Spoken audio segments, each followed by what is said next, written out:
S, medium. Parehas. Pero magkaiba lang size. Oo. For only ito po medium. Mine she in medium. Mine she in medium.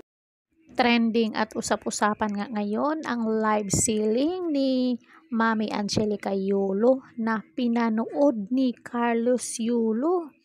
At ito ang sinasabi ng mga netizen na nami-miss daw umano ni Kaloy ang kanyang nanay. So gaano kaya ito katotoo, guys? Manood tayo, panoorin ang bidyong to hanggang dulo para alam nyo talaga kung ano ang totoo. Naniniwala ang mga taga-suporta ng mga mag-asawang Angelica at Mark Andrew Yulo na hindi rin sila matitiis ng kanilang anak na si Carlos Yulo. Ito ay matapos ngang napansin ng netizen ang pagsilip daw ng two-time Olympic gold medalist na sa live online selling sa kanyang nanay na si Angelica sa Facebook account.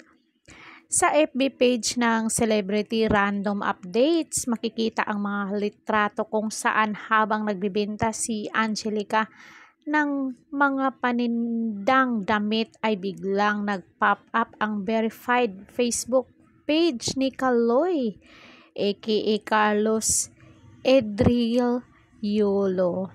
So, malay natin, one day, maging okay na silang magnanay. Soon, and I hope so.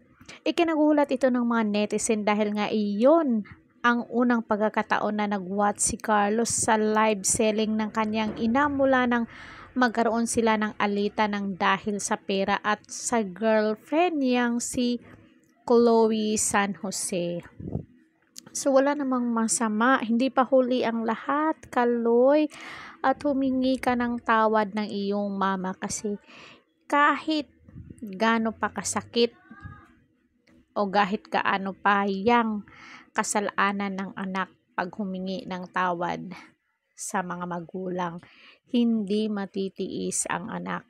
Yan ang totoo at proven and tested yan. Kaya hindi pa huli ang lahat, Kaloy. Habang nandyan pa ang iyong parents, pahalagahan mo, bigyan mo ng time. Kasi yun lang naman talaga ang gusto ng mga magulang. Time lang.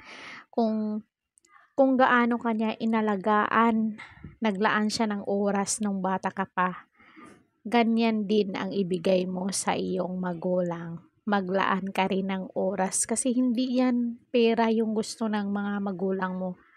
Oras na hindi mo sila babaliwalain. So yun lang mga kamarites ko. Sana may napulot kayong aral dito, hindi lang pagmamarites. Don't forget to like, share, and subscribe Coridon Official TV para updated kayo lagi. Babush!